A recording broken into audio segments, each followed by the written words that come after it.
A'udzubillahi minasyaitonirrajim. Bismillahirrahmanirrahim. Assalamualaikum warahmatullahi wabarakatuh. Bertemu lagi kita pada hari ini. InsyaAllah hari ini bersama saya lagi dengan Ustaz Ahmad Saifuddin bin Kasim.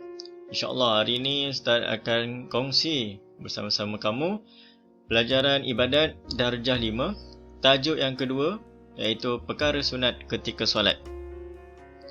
Sebelum kita teruskan lagi pelajaran kita pada hari ini, marilah kita sama-sama baca doa pelajaran supaya kita lebih memahami dan diberkati pelajaran kita pada hari ini, insya-Allah. Bismillahirrahmanirrahim. Allahumma aftah alaina hikmataka wanshur alaina min khazaini rahmatika ya arhamar rahimin. Rabbi shrah li sadri wa yassir li amri wahlul 'uqdatam min lisani yafqahu qawli. Rabbi zidni ilma warzuqni fahman bi rahmatika ya arhamar rahimin. Amin. Kita teruskan. Tajuk yang kedua iaitu perkara sunat solat ataupun perkara sunat ketika solat. 2.1. Perkara sunat sebelum solat. Sebelum solat, ada perkara sunat yang perlu kita buat ataupun sunat kita buat. Yang pertama iaitu azan. Keterangan, walaupun menunaikan solat seorang diri, kita sunat untuk melaungkan azan. Dan yang kedua, iqamat. Keterangan, kedua-dua di atas sunat pada solat fardu. Sekiranya kita solat sunat seperti solat sunat duha dan sebagainya, kita tidak perlulah iqamat ataupun azan. Ini hanya untuk solat fardu. Bagi solat sunat yang dituntut padanya berjamaah, hanya dituntut seru bila ditunaikan secara berjamaah dengan lafaz seperti as-salatu jami'ah.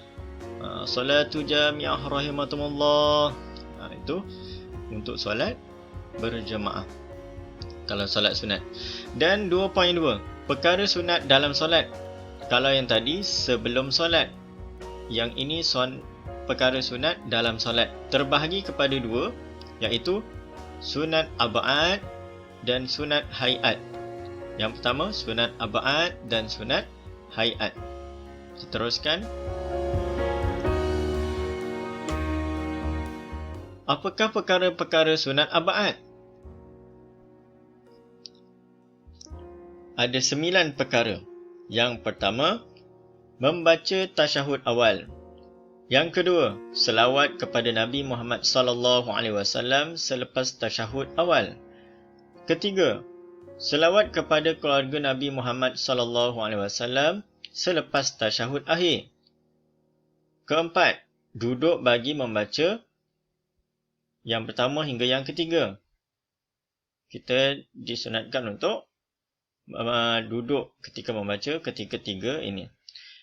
Yang seterusnya, membaca doa kunut. Itu pun sunat ab'ad. Seterusnya, membaca selawat kepada Nabi Muhammad sallallahu alaihi wasallam selepas doa kunut. Seterusnya, selawat kepada keluarga dan sahabat Nabi Muhammad sallallahu alaihi wasallam dalam doa kunut. Seterusnya, salam ke atas Nabi Muhammad sallallahu alaihi wasallam, keluarga dan sahabatnya, dan yang terakhir berdiri ketika membaca perkara jim hingga dal tadi. Berdiri. Itu adalah perkara-perkara sunat ab'ad. Keterangan, sunat ab'ad ini sangat dituntut dalam Islam. Jika ditinggalkan salah satu daripadanya adalah sunat melakukan sujud sahwi, iaitu melakukan 2 kali sujud sebelum memberi salam. Sekiranya kita terlupa, kita dianjurkan untuk sujud sahwi sebelum memberi salam. Kita teruskan lagi pada 2.2.2, iaitu sunat hayat. Keterangan, iaitu sunat yang dituntut, iaitu sunat yang tidak perlu diganti dengan sujud sahwi. Sunat-sunat ini amat banyak. Di antaranya, ini keterangannya ataupun maksudnya, sunat hayat ialah sunat yang tidak perlu diganti dengan sujud sahwi. Sekiranya terlupa. Apakah perkara-perkaranya? Yang pertama, mengangkat kedua-dua tangan pada permulaan takbiratul ihram. Sekiranya kita memulakan solat kita perlulah mengangkat kedua-dua tangan. Sunat hayat untuk melakukannya. Yang seterusnya, kemudian dua tangan itu diturunkan ke bawah, diletakkan di bawah dada. Maksudnya, kita melakukan selepas mengangkat takbir, kita meletakkan tangan kita di bawah dada. Seterusnya, membaca doa iftitah selepas takbiratul ihram. Seperti bacaannya iaitu Allahu Akbaru kabira walhamdulillahi katsira sehingga wa ana minal muslimin. Bolehlah tengok pada muka surat 21 nanti dalam kitab ibadat darjah 5. Seterusnya, membaca a'udzubillahi minasyaitonirrajim pada setiap rakaat. Sebelum memulakan bacaan Al-Fatihah, kita membaca a'udzubillahi minasyaitonirrajim. Seterusnya, menjaharkan ataupun dimaksudkan menyaringkan bacaan ketika solat fardu. Seterusnya, diperlahankan bacaan. Ini ada keterangannya, nanti kamu boleh baca. Seterusnya, lafaz amin selepas membaca surah Al-Fatihah.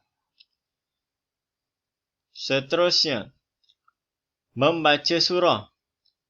Sekiranya selepas kita dah baca surah Al-Fatihah, kita disunatkan untuk membaca apa-apa surah di dalam Al-Quran. Seterusnya, mengucap takbir intiqalat. Terdapat pada 5 perkara. Iaitu yang pertama, takbir untuk rukuk. Yang kedua, takbir turun untuk sujud. Yang ketiga, takbir untuk bangkit dari sujud. Yang keempat, takbir untuk sujud kali kedua. Dan yang kelima, takbir ketika bangun dari sujud untuk qiyam. Seterusnya, mengangkat tangan. Disunatkan mengangkat kedua-dua tangan seperti takbiratul ihram. Iaitu yang pertama, ketika hendak rukuk. Yang kedua, ketika bangun daripada rukuk untuk i'tidal yang dilakukan serentak dengan mengangkat kepala. Yang ketiga, bangun daripada tasyahud awal kepada qiyam. Disunatkan untuk mengangkat tangan. Seterusnya, perkara sunat hayat. Iaitu membaca Sami Allahu liman hamidah ketika selepas rukuk. Sami Allahu liman hamidah. Seterusnya, membaca tasbih. Iaitu kalau ketika rukuk, Subhana rabbiyal azimi wa bihamdi.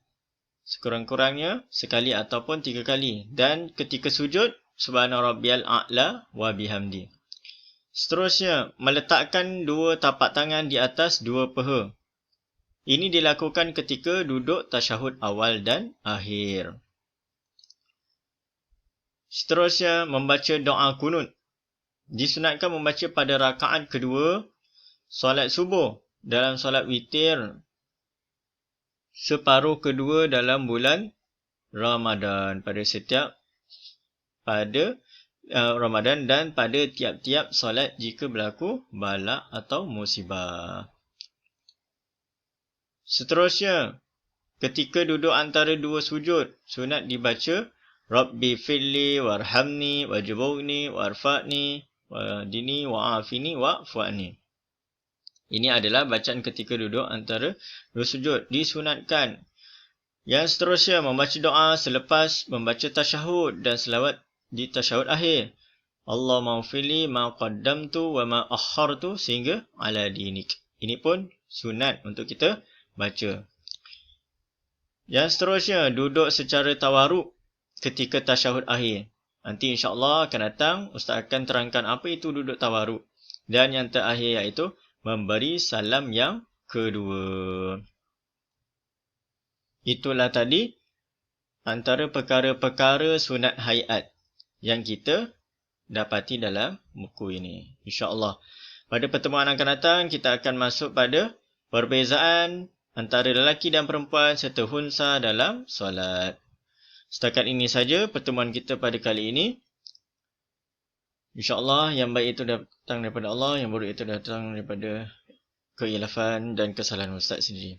InsyaAllah kita tawakufkan ataupun kita tangguhkan kita punya pelajaran pada hari ini dengan tasbih kafara dan surah Al-As. Bismillahirrahmanirrahim. Subhanakallahumma wa bihamdika asyhadu an la ilaha illa anta astaghfiruka wa atubu ilaik. Bismillahirrahmanirrahim. Wal 'asr innal insana lafi khusr illa allazina amanu wa 'amilus solihat wa tawassaw bil haqq wa tawassaw bis sabr. Sadaqallahul azim. InsyaAllah kita bertemu lagi pada pertemuan akan datang.